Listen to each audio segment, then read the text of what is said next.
മമ്മൂട്ടി അറിയുമ്പോൾ റളിയല്ലാഹു അൻഹു എന്ന് പറഞ്ഞ മാതിരി ഇത് അതല്ലല്ലോ. ഞാൻ എടപ്പാള് പോയിക്കട വേദനപ്പം മമ്മൂട്ടി എന്നപ്പോ ചെക്കന്മാർ റളിയല്ലാഹു അൻഹു എന്തൊരു ആവേശം എന്നറിയോ. ആ ശൈത്താന്റെ പേര് കേൾക്കുമ്പോഴാണ് റളിയല്ലാഹു അൻഹു പറഞ്ഞു. എടപ്പാളിലുള്ള അന്തംകമ്മികളായ സമസ്തക്കാരെ നിങ്ങൾ ഇത് കേൾക്കണില്ലേ? ഇപ്പൊ എടപ്പാൾ പോയി പ്രസംഗിച്ചു. അപ്പൊ മമ്മൂട്ടിന്റെ പേര് പറഞ്ഞു. ഏത് മമ്മൂട്ടി? സിനിമാ നടൻ മമ്മൂട്ടി ആയിരിക്കും.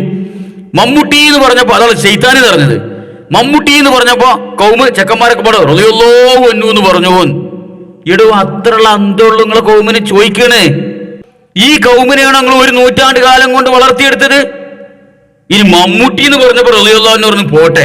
ചിലപ്പോ ഈ മമ്മൂട്ടിയുള്ള പേര് നിങ്ങൾ ഔലിയാക്കൊക്കെ ഉണ്ടല്ലോ. നിങ്ങൾ ഔലിയാക്കളെ പേരൊക്കെ അങ്ങനെ തന്നെയുള്ള മമ്മു, കോമു, പിന്നെ കോയ, അന്ത്രു, കോന്ത്രു, ഇതൊക്കെയുള്ള നിങ്ങൾ ഔലിയാക്കളെ പേര്. പിന്നെ നിങ്ങളെ മടവൂരുണ്ടല്ലോ, മടവൂര് കുറെ കാലം താമസിച്ച ആ വീട്ടിന്റെ ഉടമസ്ഥന്റെ പേര് മമ്മൂട്ടി മൂപ്പന്നാ. ചിലപ്പോ അതൊക്കെയാണ് വിചാരിച്ചിട്ടുണ്ടാവും. അങ്ങനെയൊക്കെ സമാധാനിക്കുക വേണമെങ്കിൽ ന്യായീകരിക്കുക. നീ എടപ്പാളുള്ള സമസ്തക്കാർ ഇത് കേൾക്കേണ്ടി ഇവർക്ക് ഇങ്ങനെയൊക്കെ ന്യായീകരിക്കുക. എന്ത് ഞങ്ങൾ മമ്മൂട്ടി എന്നൊക്കെ പറഞ്ഞപ്പോ മടവൂര് കുറെ കാലം ജീവിച്ച മമ്മൂട്ടി മൂപ്പരില്ലേ, മൂപ്പരാണെന്ന് വിചാരിച്ചിട്ടാണ് റളിയല്ലാഹു അൻഹു എന്ന് പറഞ്ഞത്. അത് മുനീർ ബാക്കി ഉസ്താദ് തെറ്റിദ്ധരിച്ചാണെന്നൊക്കെ പറഞ്ഞ് ന്യായീകരിച്ച് ഒപ്പിച്ചൊക്കെ വേണമെങ്കിൽ. പക്ഷെ കഴിഞ്ഞിട്ടില്ല, അടുത്ത് വരട്ടെ. ചില ആൾക്കാർക്ക് ഇവിടെ തീരെ വിദ്യാഭ്യാസത്തിന്റെ പാവങ്ങൾ ഉണ്ടാവും. ഞാൻ നിലമ്പൂര് പോയി വേദനപ്പോ പണ്ട് ഒരു 10-20 കൊല്ലം മുമ്പാണ്. ഞാൻ പഴയ കാലത്ത് 16കാരെന്ന് പറഞ്ഞ ആ കാലത്ത് ഇറങ്ങിയ മൂലരാ. നിങ്ങൾ ഇന്ന് തന്നെ കാണുന്നുണ്ടാവുള്ളൂ. നിങ്ങൾ വിളിച്ചാൽ ഞാത്ത കാട്ടുന്നു. അപ്പൊ അവിടെ പോയി വേദ പറയുമ്പോ ഞാൻ പറഞ്ഞു ഇപ്പത്തെ പുതിയ ഫുഡുകൾ അൽഫാം, തന്തൂരി, ഷവായ ഇങ്ങനെ വണ്ണിപ്പോ ബാക്കിന്ന് വയസ്സായ ഉപ്പമാര് റളിയല്ലാഹു അൻഹു റളിയല്ലാഹു അൻഹു റളിയല്ലാഹു അൻഹു ഓലി അൽഫാം, തന്തൂരി ഇതൊക്കെ ബദരീങ്ങളെ പേരാച്ചെടുക്കുക. ഇത്ര അന്തം കെട്ട ഒരു കൗമ് കേരളത്തിൽ നിന്നല്ല ലോകത്ത് വേറെ ഏതൊരു പ്രസ്ഥാനത്തിനുണ്ടോ ഇത്രയും അന്തം കെട്ട കൗമ്? സമസ്ത 1 നൂറ്റാണ്ട് കാലം പ്രവർത്തിച്ച കൗമിന്റെ അവസ്ഥയാണത്. ഗുജറാത്തിലുള്ള മോയ്യമാര് നോമ്പിന് ചായ കുടിച്ചു കഴിഞ്ഞാൽ നോമ്പ് മുറിയില്ലാന്ന് വിചാരിച്ചു എന്ന് പറഞ്ഞല്ലോ. അതിനെ കാട്ടി അരപ്പിടിച്ച കൗമ അത്. എന്ത്? ഇപ്പൊ നിലമ്പൂര് ഭാഗത്തേക്ക് പ്രസംഗിക്കാൻ പോയത്രേ കുറെ കൊല്ലം മുമ്പ്.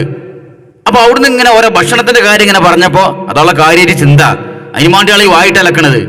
അപ്പൊ ഭക്ഷണത്തിന്റെ ഓരോ കാര്യം ഇങ്ങനെ പറഞ്ഞപ്പോ ഇപ്പത്തെ ഓരോ ഭക്ഷണങ്ങളുണ്ട്. ബ്രോസ്റ്റ്, അൽഫാം, തന്തൂരി, ഷവർമ എന്നൊക്കെ പറഞ്ഞപ്പോ സ്റ്റേജിന്റെ ബാക്കിൽ ഇങ്ങനെ കാക്കാമാര് റളിയല്ലാഹു അൻഹു റളിയല്ലാഹു അൻഹു റളിയല്ലാഹു അൻഹു. അപ്പൊ ഓര് വിചാരിച്ചത് ഇതൊക്കെ ബദരീങ്ങളെ പേരാണ്.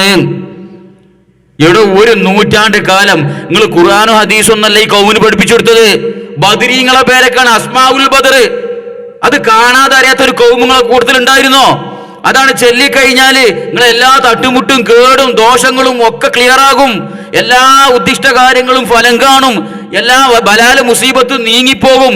ഇതൊക്കെ പറഞ്ഞ് 1 നൂറ്റാണ്ട് കാലങ്ങൾ ഈ കൗമിനെ പറഞ്ഞ് പഠിപ്പിച്ചെടുത്ത സാധനമാണ് അസ്മാഉൽ ബദർ. 313 ബദരീങ്ങളെ പേര്. ആ 313 ബദരീങ്ങളെ പേരിൽ അൽഫാം ഉണ്ടാ, തന്തൂരി ഉണ്ടാ, ഷവായ ഉണ്ടാ, ഷവർമ ഉണ്ടാ. ഈ പരടം എന്താ ഈ മുനീർ ബാക്കുവിനോട് ചോദ്യം, എന്താണ് നിങ്ങളെ കൗമിന്റെ അവസ്ഥ? ഇതൊക്കെ പരസ്യമായിട്ട് സ്റ്റേജിൽ നിന്ന് പ്രസംഗിക്കണം. പിന്നെ പോലത്തെ ഒരു 1.5 ആന്ധ്രാപോത്തിന്റെ വലുപ്പമുള്ള ഒരു മൊല്ല. മനസ്സിലായോ? തണ്ടലുള്ള ഒരെണ്ണം ആ സംഘാടകരെ കൂട്ടത്തിലുണ്ടെങ്കിൽ സ്റ്റേജിലേക്കാണ് കയറി ചെന്നിട്ട് മൈക്ക് അങ്ങോട്ട് നീക്കി വെച്ചിട്ട് കാരണം നോക്കിയിട്ട് ടപ്പേ എന്നാണ് കൊടുത്തിട്ട് ഇറങ്ങിപ്പോണ ഹംക സ്റ്റേജ് മുന്ന് പറയില്ലേ?